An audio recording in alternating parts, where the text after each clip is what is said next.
Bynoe, an educator for the past 26 plus years. Today I'm going to speak to you about COVID-19 and learning at home, tips for parents navigating the new realities of online education. The 2019 to 2020 academic year is likely to be an unforgettable one for students, teachers and parents. Schools were forced to shut down in the face of the COVID-19 crisis. Therefore, digital or online learning has risen from a nice-to-have extracurricular activity to becoming the lifeline for education.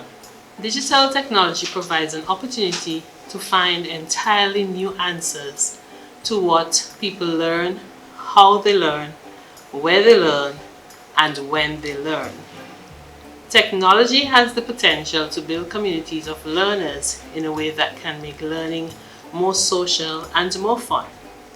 Further, it has the capacity to build communities of teachers to share and enrich teaching resources and practices, and also to collaborate on professional growth and the institutionalization of professional practice.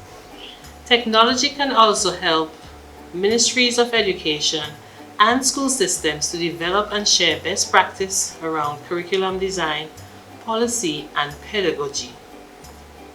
Many real changes often take place when we experience new things, and this moment holds the possibility that we won't return to the status quo when things appear to return to normal.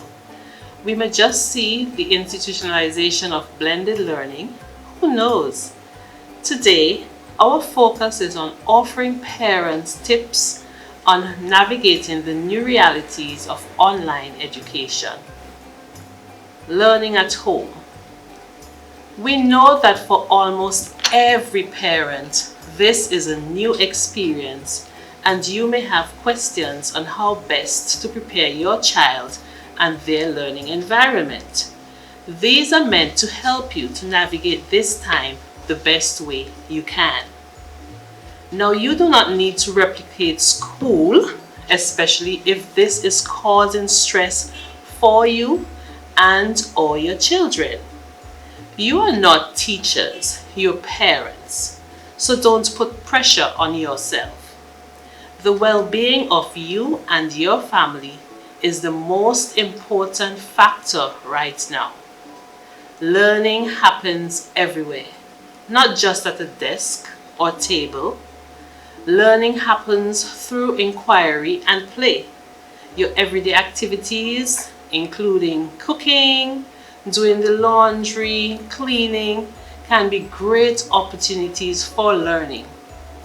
So focus on supporting skills that are key to children's future success, such as creativity, using their imagination, asking questions, problem solving, sticking with a problem, communication skills, sharing their ideas, listening to others, or just simply asking questions, and healthy living. Pay attention to their physical and mental health. Even if the research says that you are your children's first teachers, educating students falls on teachers in the classroom, in the real sense of the word, to create online classrooms, lessons, and activities. Of course, you can help your children by providing them with a structure and routine and being a positive force in their education. Consider limiting your children's use of devices other than what is needed to complete their work, and ensure their schoolwork is done in a satisfactory manner. So you can give them a quarantine, a digital quarantine their cell phones for a bit, quarantine their tablets for a bit. This is to help to get their undivided attention. Apps, games, and messaging features, though fun, can also be distracting. If you choose, you can allow your child to play on a device during a designated break, but make them aware that they only have a limited amount of time until they need to get back to their work. we have to make space for them to learn. Many adults have a specific area of the home in which they do their work, and it's important that you create a similar space for your child. A good space is well lit, it is uncluttered, it is free of major distractions and interruptions if possible. Keep this space separate from sleep and where they watch television or play games, as this will help you put school away at the end of the day, but learning happens all the time. We ought to maintain breaks such as snack time or recess time. Routines and schedules are extremely important for children at school, and this is no different in their at-home school. Children will function best if they maintain their routine as close to normal as possible. Around lunchtime, encourage them to get up, get some fresh air, go for a walk or ride their bikes, or simply have a snack so that they're not sedentary for the entire day. Allow them to interact with their friends via video chats. Your children are used to lots of social contact at school, so they will definitely feel the effects of being distant from them even after a few days. While it might not be safe for your children to see their friends in person, you can allow them to interact with them online.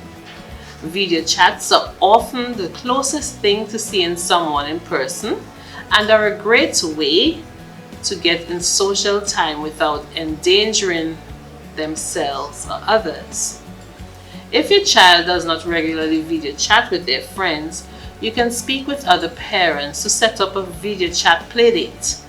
Chatting with friends online, in a video chat, on the phone, in a game, is an important part of staying connected while physically distancing. Make sure you have all time to be filled up by friendship, however it arrives. Keep it old school. Overuse of screen time can have adverse impacts on young brains, so it's important to mix in old school mediums as well. Print out anything you can for your child, or you can write them in an exercise book. Let them read books. Request textbooks from your child's school along with other print materials in order to offset the amount of online learning they will be doing. Stimulate self-expression by having discussions with your children about what they're doing, and also encourage creative writing and imaginative storytelling. Keep in touch with other parents. Remember that you're not alone in this journey. Social distancing is important during this time, but staying in touch with others via virtual communication is also very important. Each parent who has a child at home is going through a new experience. So check in with other parents to see what they've found effective and ask if they need help as well. Share your concerns and useful hints. It is important that we all work together as a community for the good of our children and families.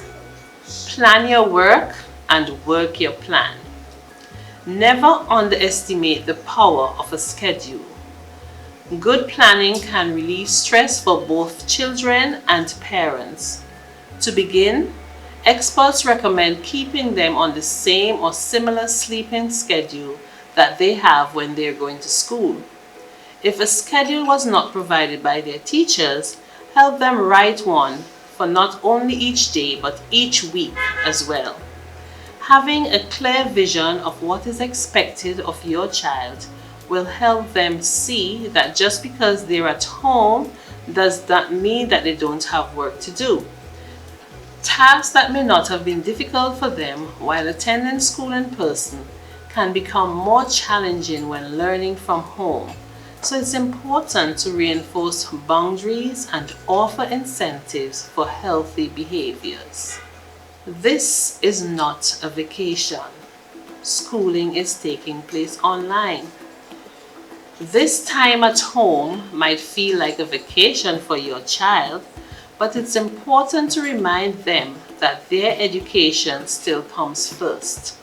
Obligations like class assignments, grades, tests, CPEA and CSEC aren't going away just because classes have moved online. Don't forget to schedule time for fun. Plan off-screen activities for the entire family. While this is most certainly not a vacation, it's important to have some fun with your children while they're at home. Between school and work obligations, it's rare that you have this much time with your children, so use it as an opportunity to bond. Organize a tournament, family card games, chess, Scrabble, Monopoly, or other board games, or go outside for a hike or just a walk together.